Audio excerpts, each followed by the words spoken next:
Wednesday evening then, and I'm very excited. I mean, I'm excited because we have about twice as many people in person as we had all of last year. So that says something, because we used to meet down in the other end of the building, and we would have 35 to 45 people. And then the pandemic, and So I welcome you. You are brave, courageous people.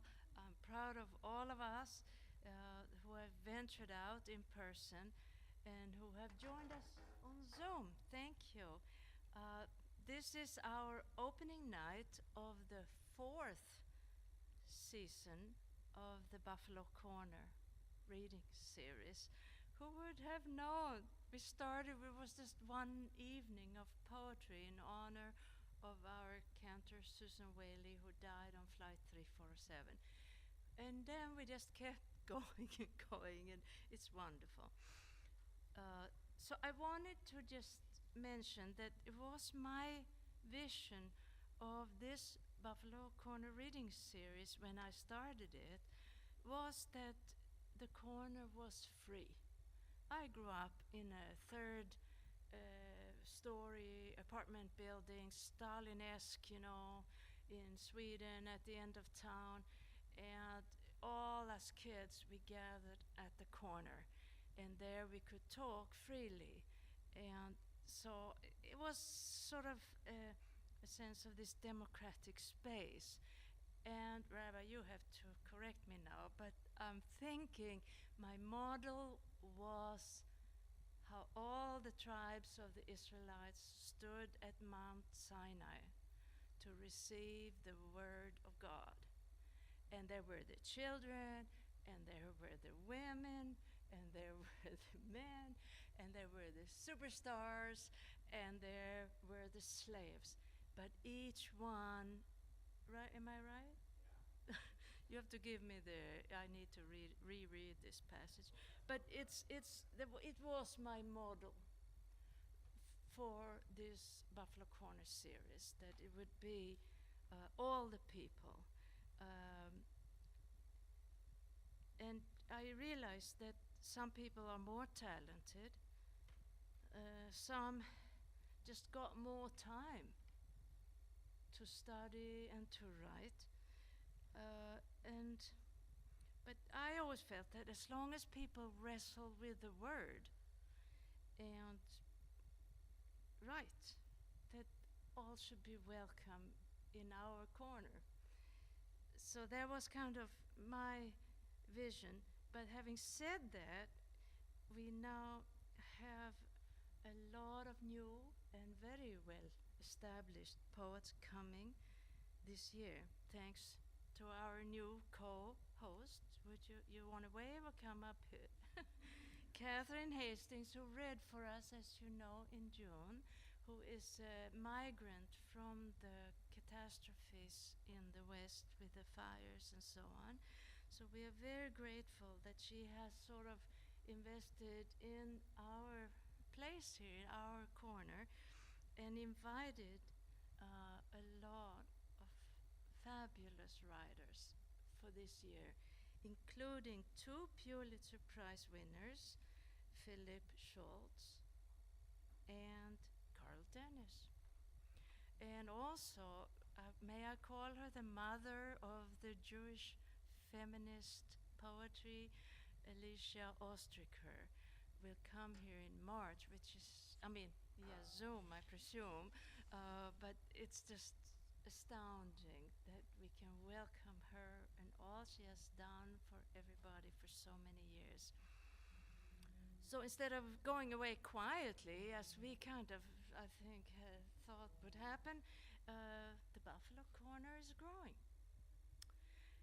But we cannot grow alone.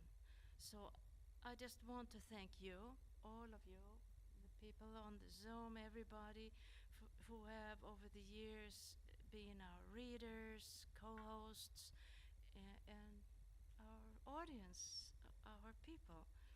And I want to thank Rabbi Alex because he has enthusiasm. Like, how many people do you know who have enthusiasm about anything these days? And may I say so, Rabbi, I'm sorry, but I love you. Because you have enthusiasm and creativity, and you have supported us all this time. Nothing would have happened here without him.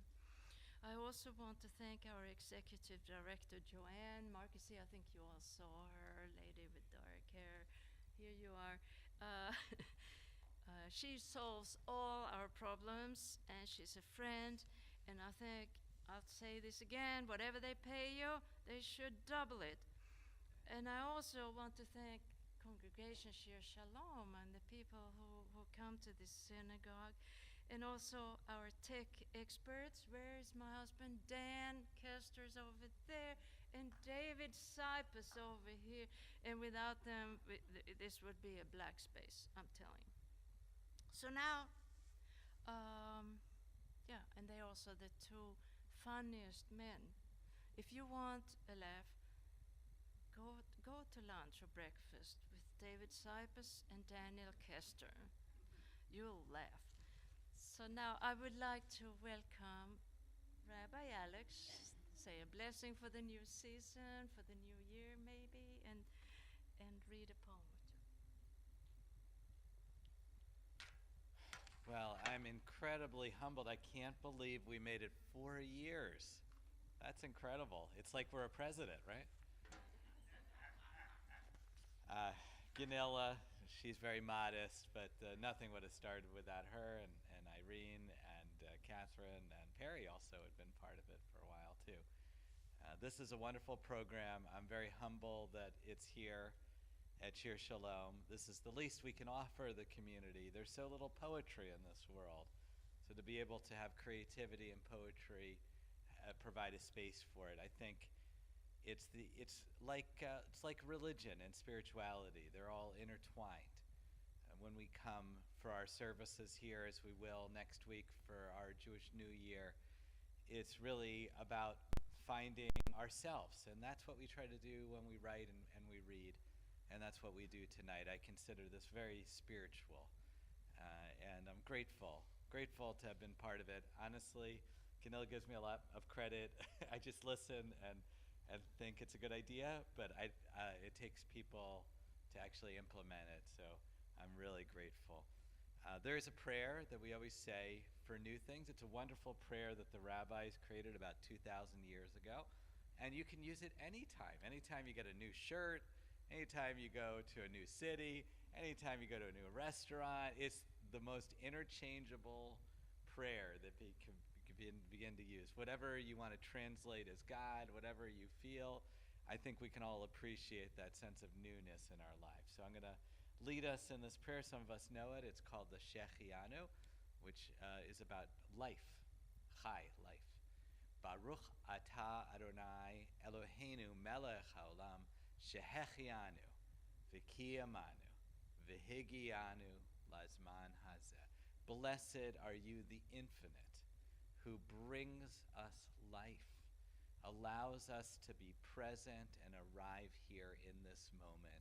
May we have many such moments in our life, and may we be filled with enthusiasm because we've been attached to this moment. And we say, Amen.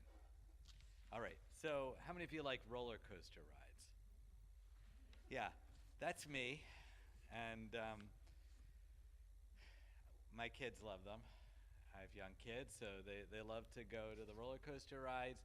My wife always would do them, but now she has Meniere's, which is a vestibular disease, so she can't do them. So my kids say, you got to get on them. So this is, there's a wonderful amusement park outside of Cleveland called Cedar Point, and they have incredible roller coasters. And I wrote this while I was waiting for my son in one of the roller coasters. Roller coaster rides. It's hard to remember exactly when the sound of one approaching turned from an inviting buzz to cacophonous anger, queasy just looking at the dip and twist of the machinery over my head. Is this what it means to be an adult? Watching my son bound across the park, A minute after pushing through the turnstiles, disappearing in the crowd as if on wheels, weaving toward the tall, bright specter shiny as candy in the sky ahead. Later, I'll watch his brown curly hair pushed up as he walks gingerly off into the cement, searching the crowd to find and tell me just how much better it was than he thought. I'll nod, happy to have made it through another season without having taken a single ride. To all of our joy, even the things we don't enjoy, watching others enjoy them sometimes. And I apologize, I can only stay a little bit because we have our parent council, and you'll notice Joanne over there disappearing at a certain point as well for our opening religious school as well. So take care.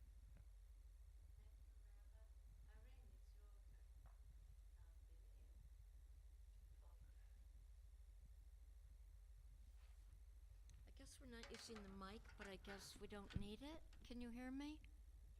We do need it. I think we do need it.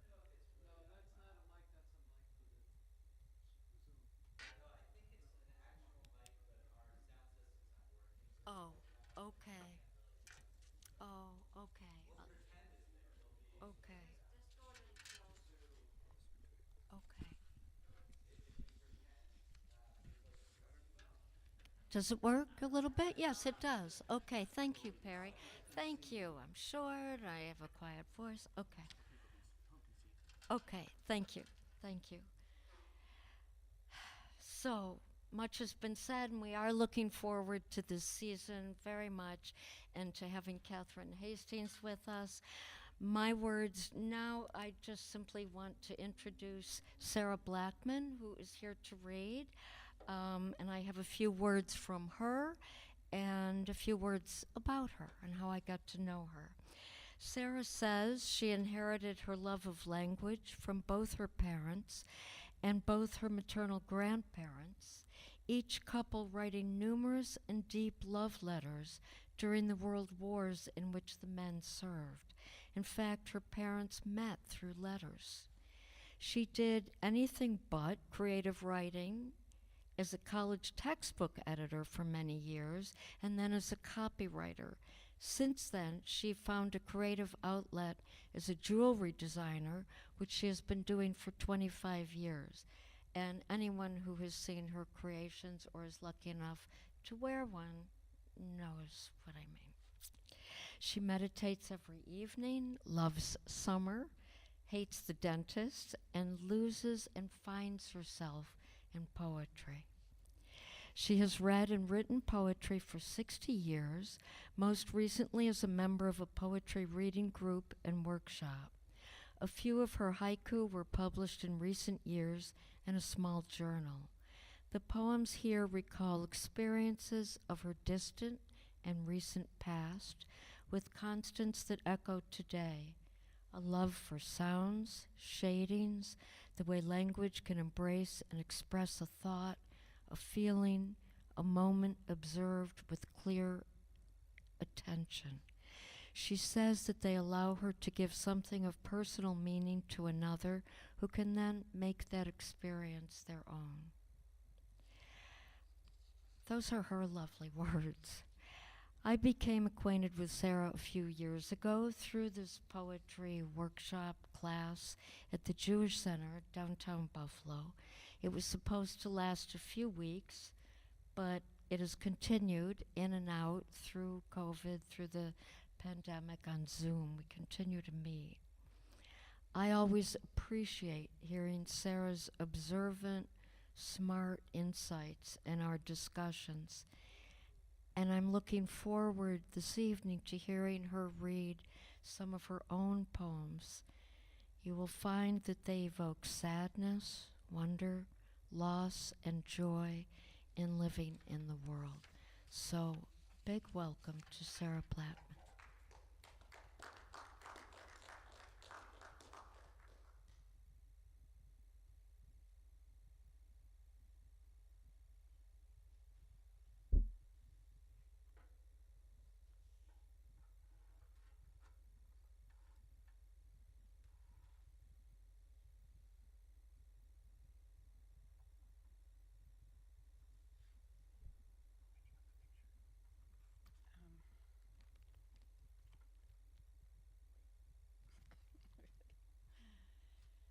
This is my very first poetry reading and a very special occasion in my life.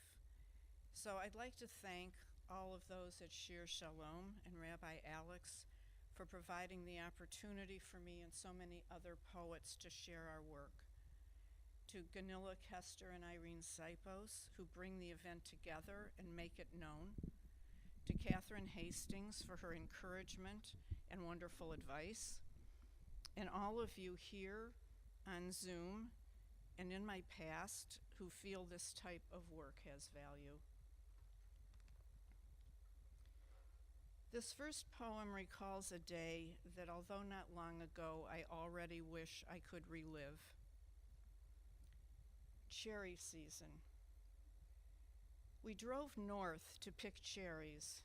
Cool day, some cottony clouds, breeze ruffling the leaves. The parking lot was full, and I stayed with the car, my broken foot keeping me grounded, listening to the leaves and wondering about the other pickers. Where else did our lives intersect, beyond our passion for cherries? Did any of them respond to the restraint of Japanese woodblock prints, the love and squalor of J.D. Salinger? Did poetry illuminate the world for them, speak to the depth of their losses, the raw edge of disappointment? I imagined us leaning back into unfolded chairs under the sycamore tree singing me a lullaby, tasting the fullness of summer in our cherries, sinking into the comfort of our communion.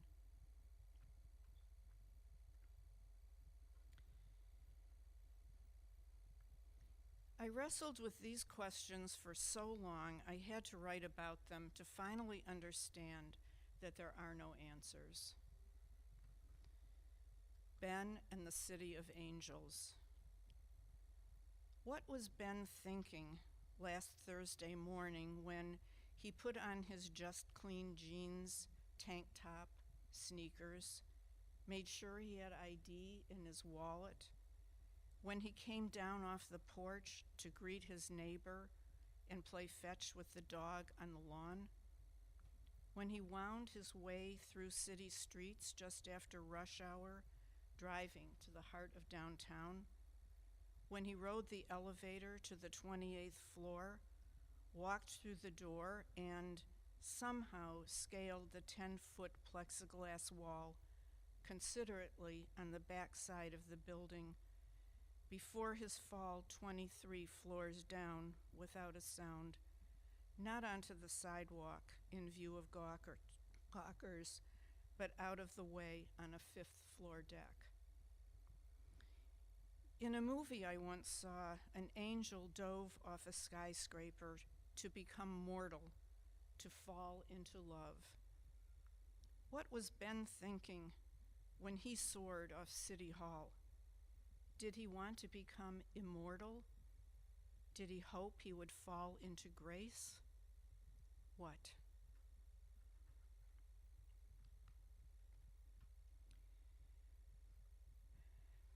These haiku images came to me during many early morning walks around Delaware Park. Circumference. On the park ring road, cacophony of birdsong breaks open the day. 3 lindens leaning over the tennis court fence, fresh morning gossip.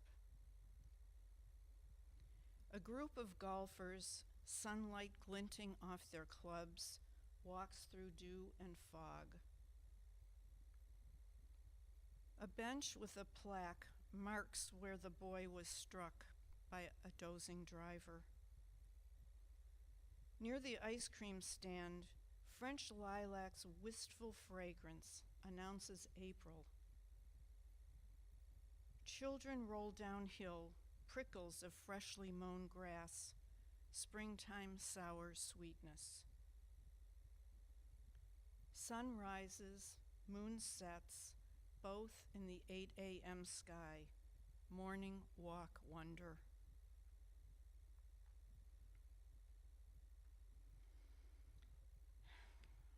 I rediscovered my dearest high school friend near the time of our 50th reunion and learned that he was living in France.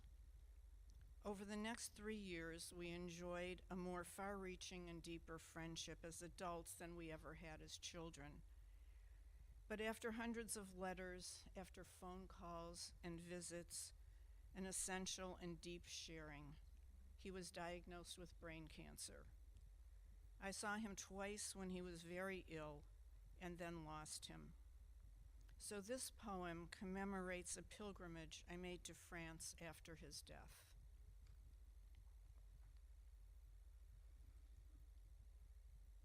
You can only wave goodbye with a broken wing. I mean rib. I mean, before you break your rib, before you lean forward on the plane to grab your bag under the seat in front of you, before you realize that you're reaching for the unreachable, before you hear your rib snap, you're not thinking about waving goodbye. You're thinking, or maybe not thinking, maybe just knowing, that you will go to all the places you went and you will be with him again. He will be waiting with that full-hearted hello, and you will sense him. You'll go into the mill house and see the painting his cousin made, the Han Dynasty horse on the windowsill, the gleaming wooden dining table, the blue and white tiles in the kitchen where he calmly concocted heaven. And he will be beside you, conducting the tour wordlessly, and you will have the joy of accompanying him. But when you get to the house and first unlock the door, an innocent, hopeful walk in, you instantly know he's not there. He's not on the towpath to the boulangerie or watering the garden. He's not just out walking the dog. He is wholly absent, a vacancy so complete there is not even air. You are not saying hello, wounded bird. You are raising your arm with all the pain of the broken rib and waving goodbye.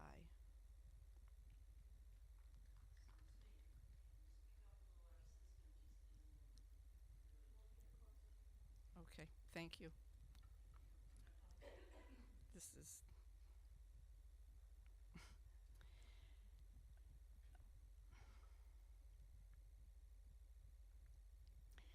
I wrote this in response to a prompt to create a sonnet which I thought was beyond me, but after countless drafts, I find it an open love letter to two important men in my life. Pioneering. William Carlos Williams, you stirred me from my sophomore sleepwalk with your love letter to Kentucky's passionate wanderer, allowed me to glimpse the green wilderness as Boone delved ever deeper into Eden, opening to its ecstasies. I had to have that jacket, soft but rough, suede and fringe, my companion on every imaginary journey as I ventured through virgin Kentucky. Years later, still wearing the jacket, I stood on the dirt floor of his birthplace, moccasins settling into his footprints, his passion a kind of fire rising up from the earth and through me as I first found it, blazing through your prose.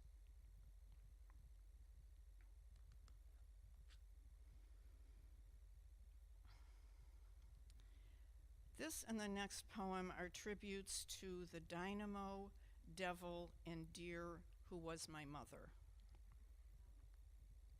Mina.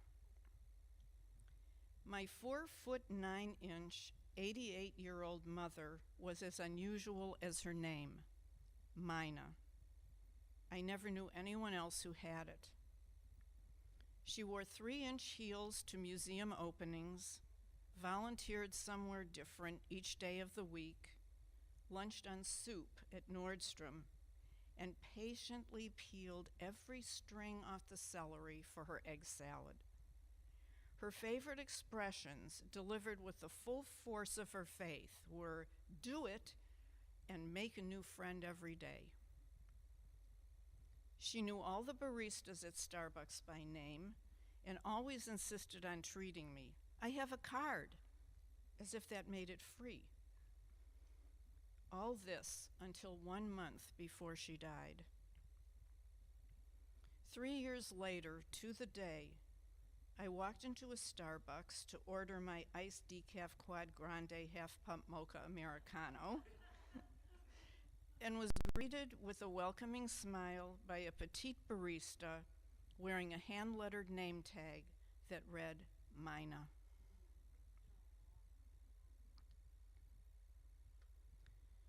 Mother and A.A. Milne. She read me A.A. Milne, and I saw that a raindrop runs down the pane into haphazard fortunes, that mothers go down to the end of the town if they choose, perhaps never to return, and that I, at the grand age of 6, was a wondrous achievement, clever as clever. She was so clever that she fashioned adornment from idea, knowledge from nurture, and family from love. Each person she met was a country to annex, a story to share, a chance to embrace. All she inherited became her and left her embellished, caressed, and spilling delight. So we learned that the world extended beyond us to age's accomplishments, stories, and tears, and that some kind of faith made the circle complete. The love that was given can be given again.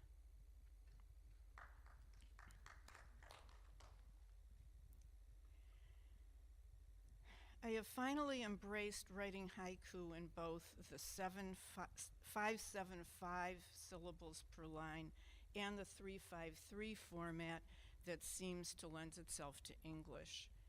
These are a mix of the two. You will probably be able to discern my seasonal biases. Haiku through the seasons. Winter. Garden bench in snow and shadow waits for spring. Spring. Boom of thunderclap, rain gushing out of gutters, early morning fugue. Tea and toast, leisurely morning with birdsong. The snap of the line, today's washing waves at us from across the lawn. Summer. On a float, drifting on the lake, blue for days. Baskets of peaches, sweet with the juice of summer, how swiftly they spoil. Languid August night, gliding in his huge Chrysler. How far is Kansas? My own bed again after a summer sojourn, early morning breeze. Cicada thrumming swells night air, sleep won't come. Last days of August, feathery white clouds scudding toward the finish line. Autumn. Shorter days, gray hovers over gold carpets. Weep, willow, for the days now gone, which once shone. 16th floor vista, expressways meander through October malaise. Driving home, red light stops me cold, change coming. Low cloud banks spit out rain pinpricks, November.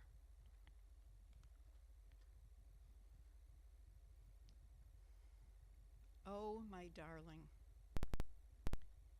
Marjorie Kaufman's father died suddenly during orientation week, freshman year, at a small girls' college punctuated by East Coast snobbery. She was catapulted to rock star status, not wealthy, not attractive, not well-dressed, a townie for God's sake. Marjorie became the pet of our class. My own father died slowly 36 years later from a cancer too rare for treatment. I went to Cleveland in the Celica convertible he quarreled with me not to buy, traveling every weekend to be with him. A long drive, a slow decay. My hot-tempered father, a slumped figure under a fleece blanket. It took another dozen years before I'd recognize the regard I'd longed for. Not once during that year or any other did my father ever see me, myself, my true self, and make me his darling.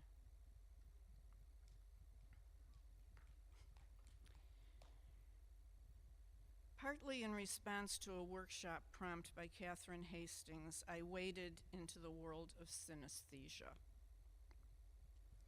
Soir de lune. Your sister's crimson scent floated back to you as you followed her down the hall.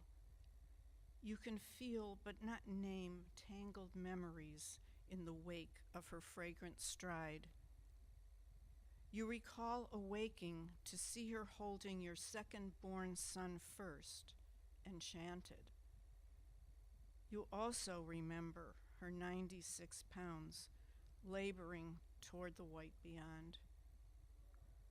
You make it your perfume now, nearly capturing the essence of who she was. A whisper was felt, an amber light in the air, a voice glistening.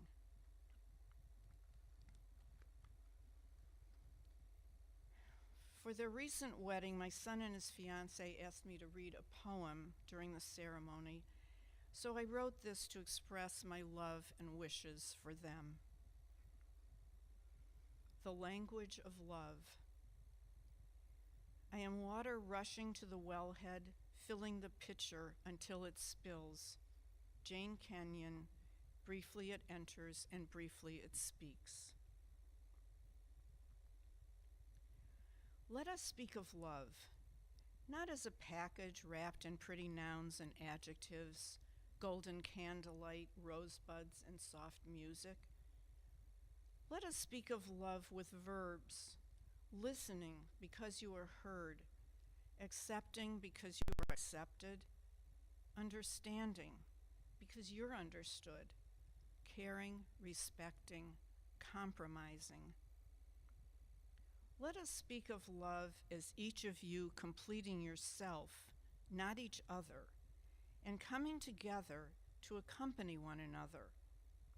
Love is discovering yourselves through each other and creating the new together. Let us speak of love as where you are, as taking each other's hand, promising to have and to hold, to be two of the lucky ones, the luckiest ever. Thank you.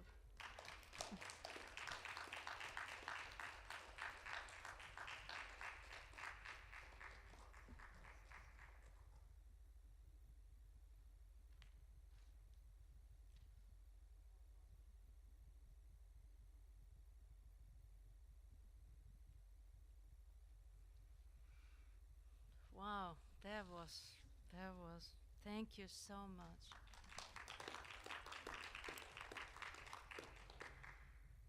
I happen to have known that Ben, and his father played guitar here for my bat mitzvah, while his mom sat here and cried.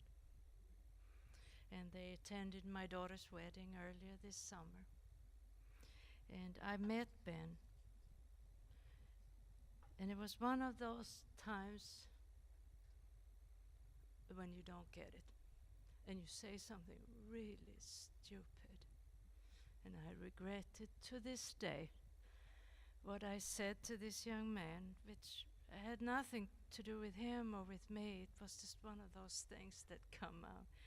But I was driving a few months after he dove like an angel.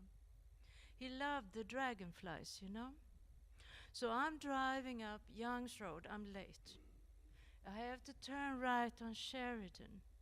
I'm standing at that traffic light, and I'm late. I'm on the phone, which you shouldn't be, to tell my teacher I'm late and there's a traffic jam. And all of a sudden, this huge, gorgeous, colorful dragonfly came through the traffic and flew right in front of my car window. And I said, Ben? And instead of turning right when the light changes, I went straight. Other people turned right and they had a huge car accident happening there. So he came, so I figured he forgave me for being stupid once. Now, sorry, I just wanted to share that because I didn't expect it and it was so moving. Anyways, now I am privileged enough to welcome our former co-host, my very long-time friend and brilliant poet, Perius Nicholas, who is a retired English professor at SUNY at Erie in Buffalo, New York, where he was awarded the SUNY Chancellor's Award and the President's Outstanding Teachers Award.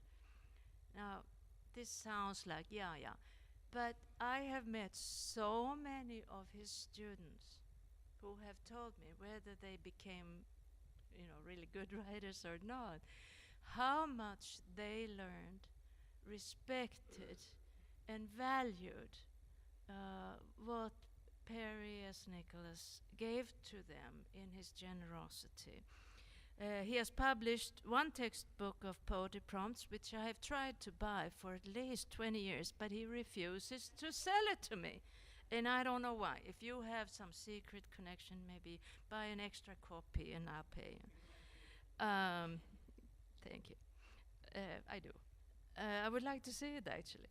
He has also published 3 full-length poetry collections and six chapbooks of original poetry, along with 2 CDs.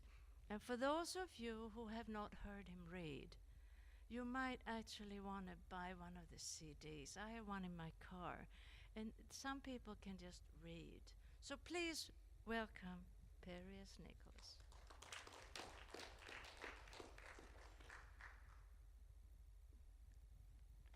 It's hard to follow. Speak loud and close to the microphone. Don't you worry. Don't worry, I'm ready.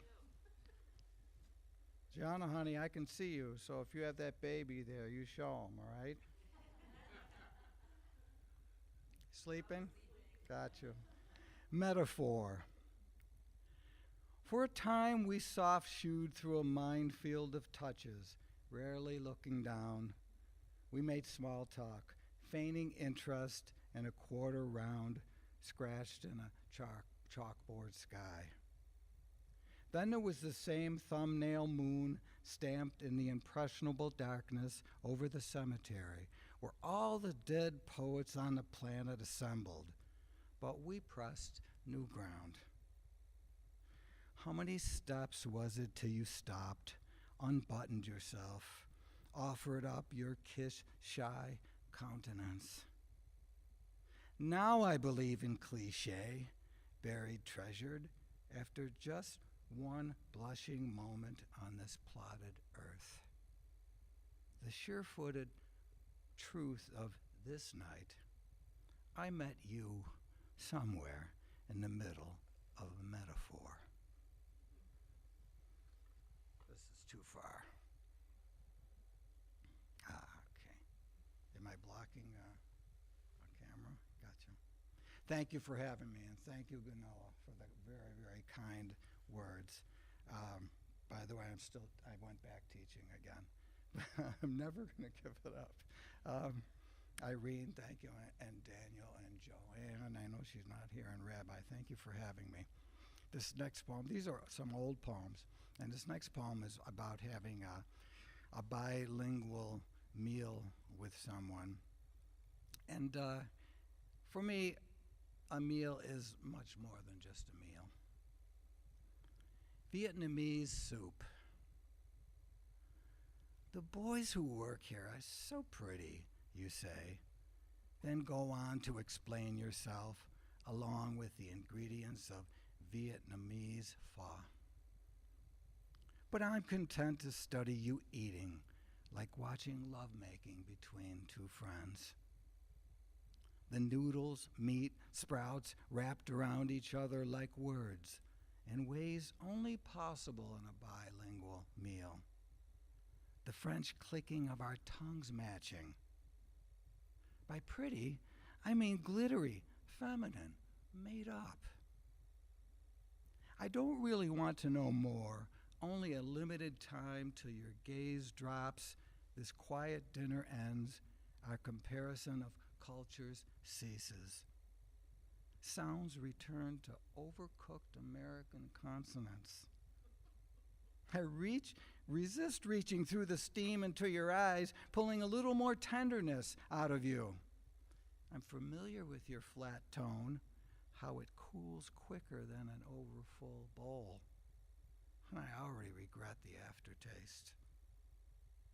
If it wasn't for how complicated our lives feel right now, we might stay here for another hour, sampling translations, savoring our connections. Instead, we remark on leftover ginger broth and the very pretty boys.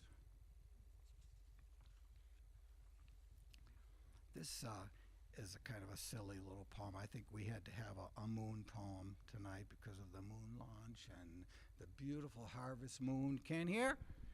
And the beautiful harvest moon. All right, I'm going to yell now. And this was kind of a silly poem that I wrote a long time ago about the moon. Studio apartments available on the moon.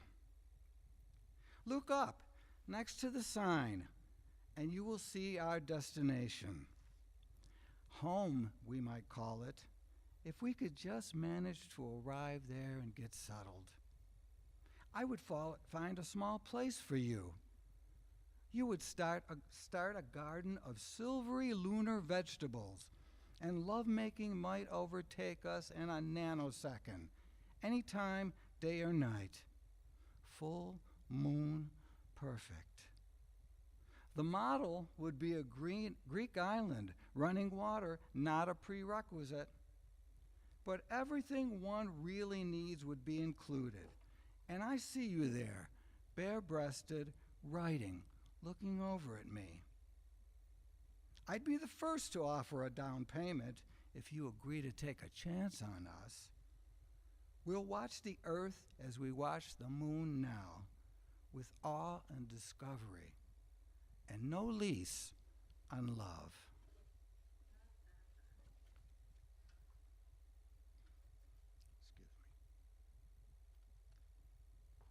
I'm going to read a couple from my newest book, As a Man on the Moon. And this one is, I guess it's kind of a surviving the pandemic poem, but I think it turns out to be positive in the end. And there's one reference here, and you probably know it, but I'll just mention that Greek boys on the Epiphany, there's a tradition that the priest would throw a gold cross into the water, and then they would dive, and whoever came up with it would have great fortune for the rest of the year. So that's what the reference here is to that. Epiphany. The new year has flipped a fresh page, and I realize I don't know your address, accidentally deleted your number, no more downward glances. And I've been told your face appears heavier along with your mood, no longer lit up and striking, though that serves to sadden me more, reinforce any notion of grace. There's no room left in us for great insights or blind trust, and I have less space for suffering. As a boy, I dove into the bluest water, searching the Aegean for a cross to parent me through rough tides. Hoping to resurface with a gold reward, I may have a little something left to offer.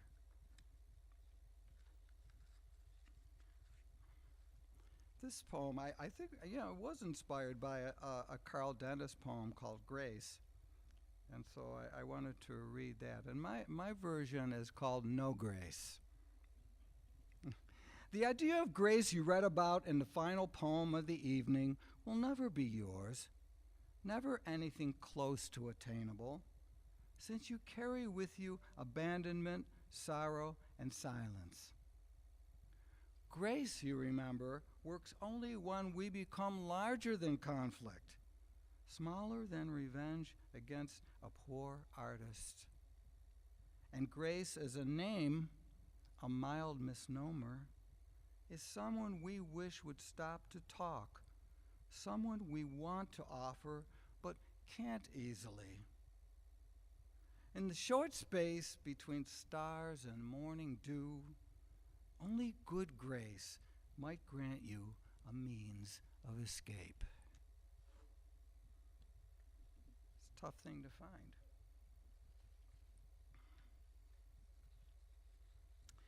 This next one I wanted to, again, is an old poem, but I wanted to dedicate it to our friends Irene and David, and I don't want to embarrass you, but they had really a milestone recently, 50 years. Absolutely incredible. So that's a beautiful thing. So I really wanted to mention that and read this song. And there's a little bit in the beginning that I can't help it, but it always reminds me of my father singing Jolson. Oh, how we danced on the night we were wed. We vowed our true love, though a word wasn't said. Anniversary song. Kiss me a little more, love, until my sleep patterns return and our rhythms reach each other again, and again. You laughed when I tried hard to sound serious in the morning. You couldn't take me seriously. Hair was sticking straight up. Kiss me a bit when I'm combed then. Dance with me through looms of love, through skies of rice and rain. Place your fingers across my palm, dear. Shuffle across the floor another full year.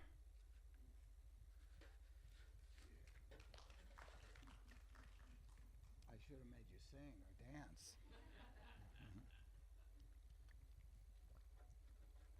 The last few poems are brand new, and so I thought I would read them for you. This first one, the epigraph is poet Rachel Hadas, who I heard read recently, and she said in one of her poems, talking about Mass, when the time comes, will we want to take off our Mass? So I kind of went with that idea. And just, mention, and you'll get it, I'm sure, there's one political reference, a veiled political reference to the fool who has tweeted us into hatred. The unveiling. I'm not ready to remove mine. I like that you have to work hard to understand my tone, read my eyes, wonder if we should hug, question if our hands should touch, continue along the path of not quite knowing which side of the wall we stand, or whether we will ever join forces. When the veil lifts and we're all the same, I won't be able to discern how strong you were during the immoral reign of a maskless face peering out of Pandora's box. It makes me believe maybe I don't need anyone to make me mindful and mouthless. These days, I still dream you wearing a disguise, dark eyes squinting, air kissing my cheeks.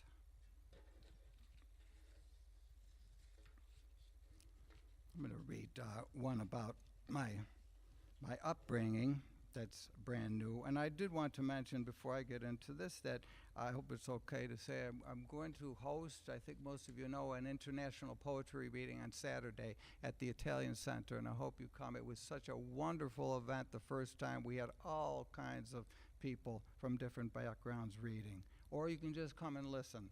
So that's Saturday at 1. This poem, I lost, as many of us lost a lot of people during the pandemic, and I lost one of my two first cousins in Greece.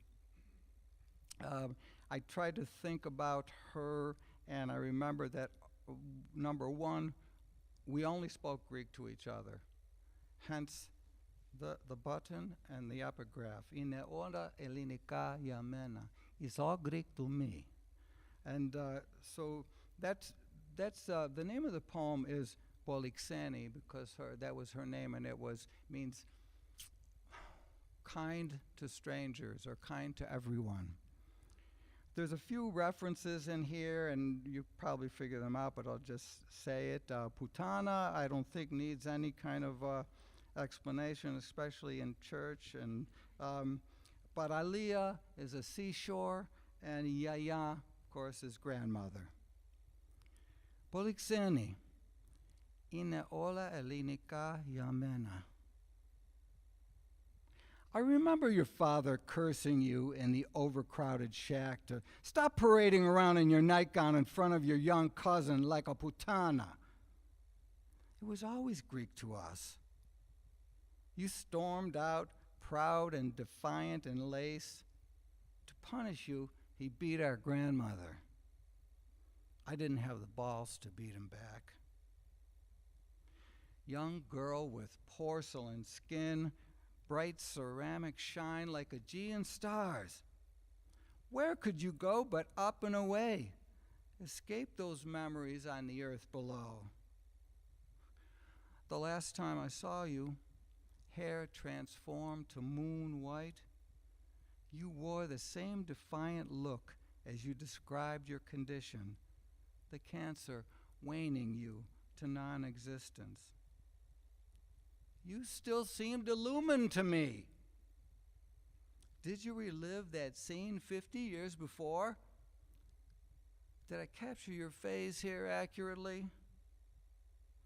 Dear, I think you must have buried it deep, like shells in the sand on the island Paralia, along with brightness, a delicate nightgown, and the poor bones of our blackened Yaya.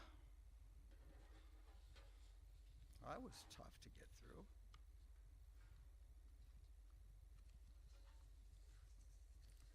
This is a little lighter. I did a lot of reading during the pandemic, and I read some short stories by the Japanese writer Murakami, who I thought was I had not read, and I thought was absolutely wonderful. And in one of the stories, one of the characters uses the phrase to talk about a failed relationship or a failed friendship. He says, well, maybe we done the buttons up wrong.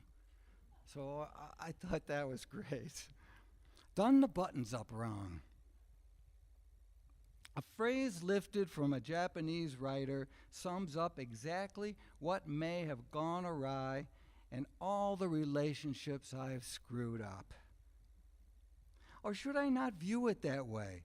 But as one suggested, I was not lovely enough. I've noticed more than one woman in my life has taken to using the word lovely to describe just about everything. Lovely day, lovely word, lovely feelings, lovely the way you used to touch me. As you squeeze into your lovely bodice, I fumble to undo the back of your A-line dress again and again, till we admit we will fail forever. It's like this. We simply done the buttons up wrong. Okay, one more. again. Thank you so much for having me. I wrote this poem originally for Lauren Keller, who passed away during a pandemic. But I realized we lost a lot of poet friends, a lot of friends during that time. So I'm going to just dedicate this one to all of my poetry friends, the ones that I remember that I was close to. And that was Lauren Keller, Ken Felges, Marge Merrill, and Randy Rumley, all of whom I knew for at least 20 years each. And it's simply called I'm Sorry. I'm sorry if the first thing I do is reach for a pen to scribble, after pouring an ouzo to soothe my throat, read a perfect phrase of yours, my then alive friend, who shouldn't have died except for this fucking virus nobody expected or understands. Your only weakness, you could not protect yourself. And more simply, you got old.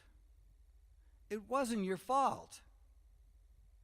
I'm sorry if I seem a little touchy, but the night is peaceful here with poetry, crickets, and the absence of touch. Forgive me. I'm alone. The hunter's moon houses your voice, and I'm still writing. Thanks for having me.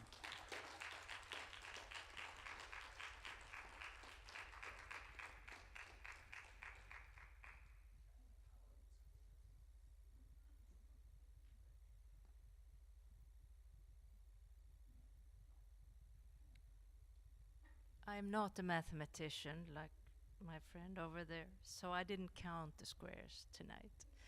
But I counted the stars and the moons, and I enjoyed everything. Thank you, Perry, for coming. Now, Rabbi's not here, so it doesn't matter, but traditionally, traditionally we don't applaud in the sanctuary, but we do this as a silent applause. So if you ever see somebody in this room go like this, it means this. But we are not normally do that in here. Anyways, thank you so much. Now we have a little extra time before I wrap things up. So we usually open for a Q&A. So whoever wants to come up here, Perry, Sarah, of course, maybe Catherine, Irene, whoever wants to come up here, if anybody has any questions or would like to know what it's like to write things.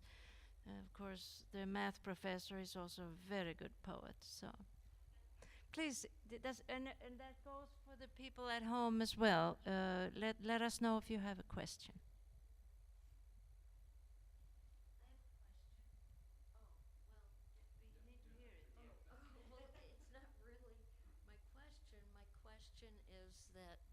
Nancy Baird just was lucky enough to celebrate the birth of a new child in her family, a great-grandchild, and she read us a little poem just before we got out of the car, and I wonder if she might be invited, if I might invite her to read it.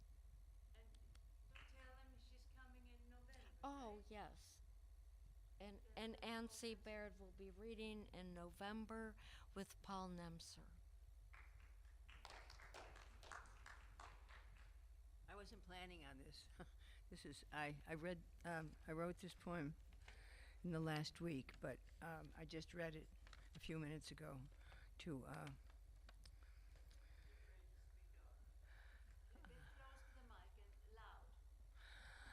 I don't have a very loud voice, but I'll try. Okay.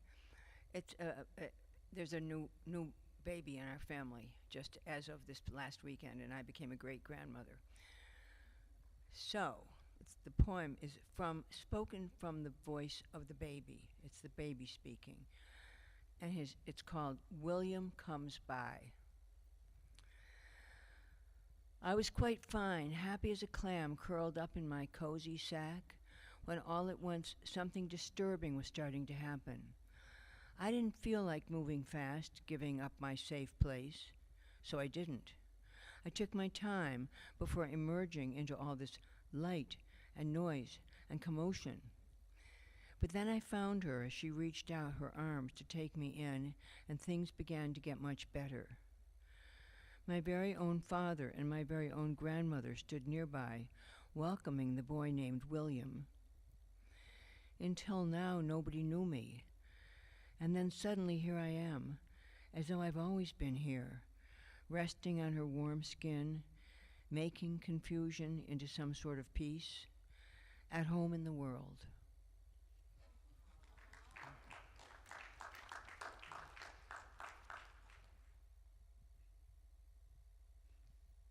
Thank you, Nancy. She was our, is it the word in English, inaugural, the very first? The very first opening night, you and I shared it. It was wonderful. I was terrified because, you know, she's the grand dame of Buffalo poetry. So here I was. Anyways, does anybody have a question for our poets, writers, anything you want to ask or?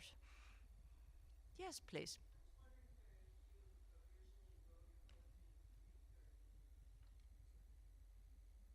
Yeah, she wants to know if Perry writes originally in Greek or in English.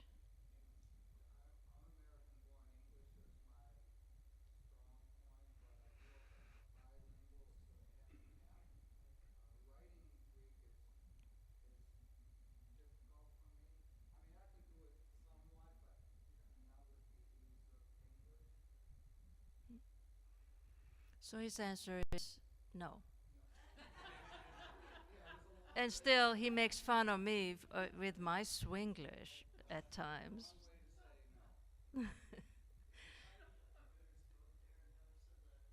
Anybody else wanted?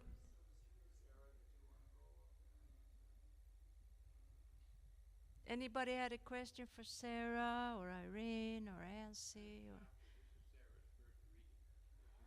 Yes. Yeah. I agree. I agree very much. And that's what I always wanted here, that people who may never feel shy or they've never done something like this before to feel welcome. And so that was great. Thank you. I don't know how many first we have had. Sheldon Soman, it was probably his first reading, but we used to have open readers before the pandemic. We always had 5 open readers. Whoever came first signed up, but we stopped that once we went on Zoom because it just became very, very hard to control. So hopefully we can get back to it more so in the future. Any other questions? Otherwise, I'll wrap up. Yeah, I wanted to read a poem I wrote for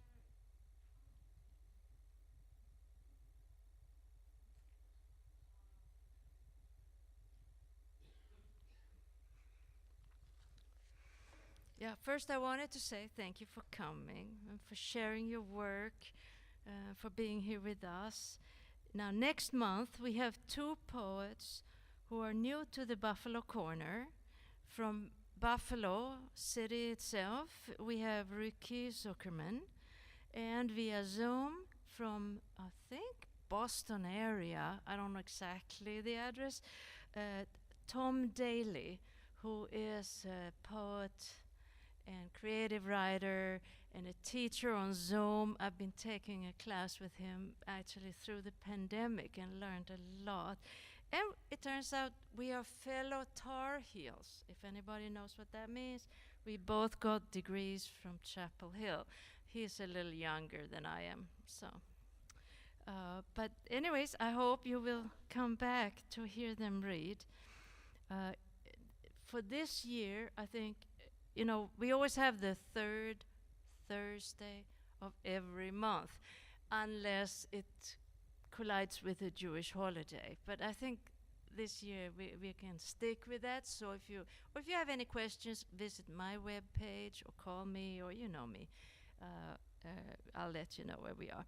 Now, the other exciting thing is that in January we are welcoming the poet laureate of Buffalo, has agreed to come here. And she's a spoken word poet, if I understand. Vernice, you know more about this than I. You can tell me all about it. Her name is Jillian Haynesworth. And when I saw her photo, I was like, I know this young woman. Where have I seen her before? Well, it turns out that Daniel and I have a daughter who was very involved in the Black Lives Matters movement and would go to everything in Buffalo and photograph. She's like a documentary black and white photographer, and she has several photos of this young woman. So I had seen her, but I didn't know who she was.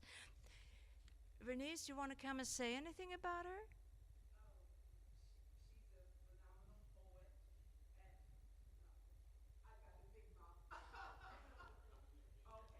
You can chant. Sing the blues, dear. She's just a phenomenal poet. She do work like what they call spoken word. I can give a quick example, if you don't mind. Okay. Okay, real quick. This piece is open with the quote from Spinoza: "Do not worry nor wax indignant. Understand." To a healthy place. To a healthy place. That's where the divine is taking me, taking a formerly unconscious woman, an inch over 5 feet tall, and bringing her into his all in all, showing her how to truly live and enjoy life, no matter what may come her way, continuously teaching her that the best revenge is having a good day anyway. Her mother, at age 50, she found dead in her bed, reliving that scene from the past, at times kept her wondering how in life could she move on ahead. Her stepmother, a pastor's wife, dead in her late 50s, her own breast she would not examine with tender, loving care. Living, believing, the flesh is a sinful thing, touch it if you dare. Dear friend, angry about life's twists and turns, not willing to admit, in spite of degrees, there was still so much about life she desperately needed to learn. Family members, former lovers, and or friends not understanding that I was just trying to do what love says is best. I not yet knowing sometimes there is never closure. You just got to abide in God's rest. Uncles checking out before their time, not allowing the peace that love purchased for them to remove all angers and hurts from their minds. Enough, she finally screams. I now truly understand folks are going to be however they choose to be. I now choose to take care of me. The unhealthy energy stored up in the body began to melt away as one began to truly live this life mindfully each precious, precious day, knowing when it is time to give, knowing when not to bend, knowing how to lovingly, quietly allow the space for relationships, situations, circumstances, and eventually this life to transcend or just simply end. That spoken word stuff, and that's the kind of thing she'll be sharing.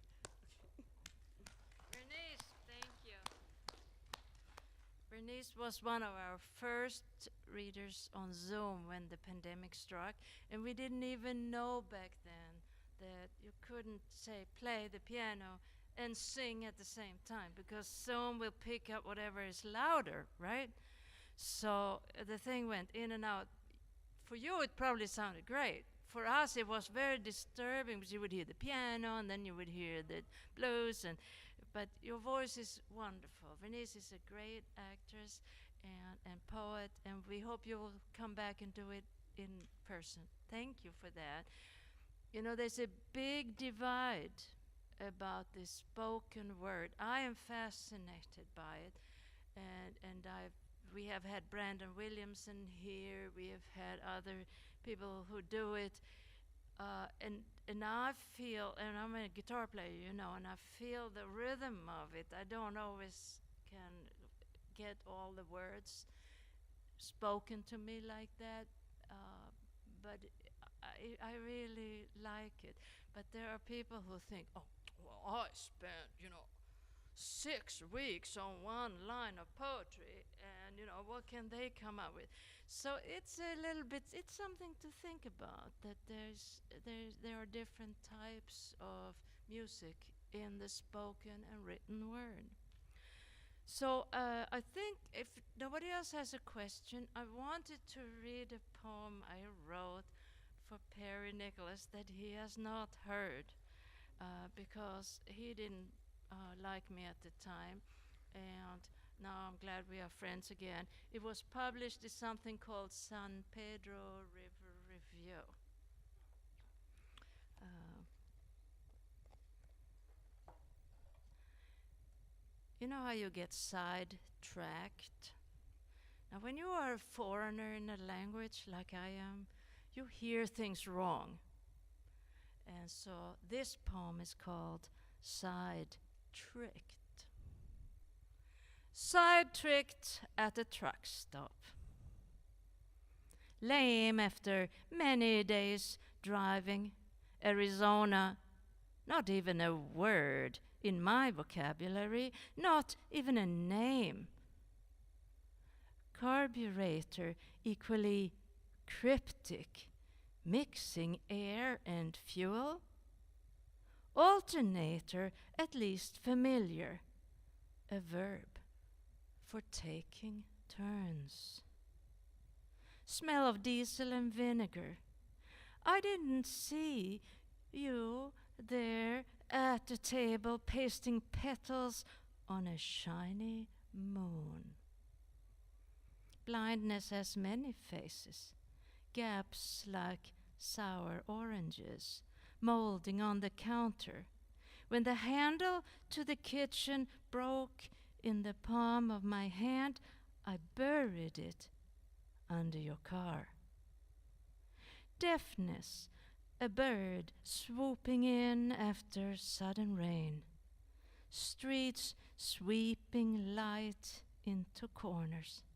African gourd, patient, helpful, vessel broken. Pieces hiding behind the door.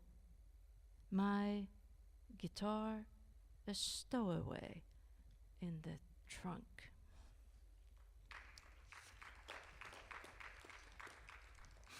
And I can't remember if I read this last time we met, but I'll read it again because it's even more important now as the war in Europe we are hoping will come to an end. And I'm for the first time in my entire 64 years ashamed of Sweden and the election results there. The fascists, Sweden Democrats, got 2 more chairs than the others. It's outrageous. Anyways, here's my poem called Borderlines. Cook now the ancient way. Black iron kettle on the open fire, like my grandmothers and their mothers did. Put in it whatever you find. Potato, turnip, rutabaga, carrot, swede. Laugh at the name when you add the Swede, so tough and dry. Won't break for nothing, hard to digest. We boiled old Christina when she stopped laying eggs. Heat bricks in the fire, stick them under your skirt. Your great-grandmother was tied to the stockade for stealing bread to feed her sons. I must give you the ornate antique silver spoon my mother gave me on the night before my wedding. The last thing here of value. Large, but supple. You can hang it inside your shirt, a leather thong around your neck. I found some fallen apples under your birthday tree, but left them on the ground. Some knowledge we just can't live with. How many people have we never met yet remember. Your mother in the food lines after the Second War, hearing, quote, "They had too many holes left in those chimneys." Twice now I have dreamt you came in quietly behind me, following. Starling shadow, what does that mean? Thank you all. Thank you for coming. There will be outside. We're not allowed to serve cheese and wine anymore because of the pandemic. But there will be books and people standing around if you want to chat a bit. And thank you all again. So it's great to see you. I want to hug you all, but I will restrain myself. Thank you, Daniel.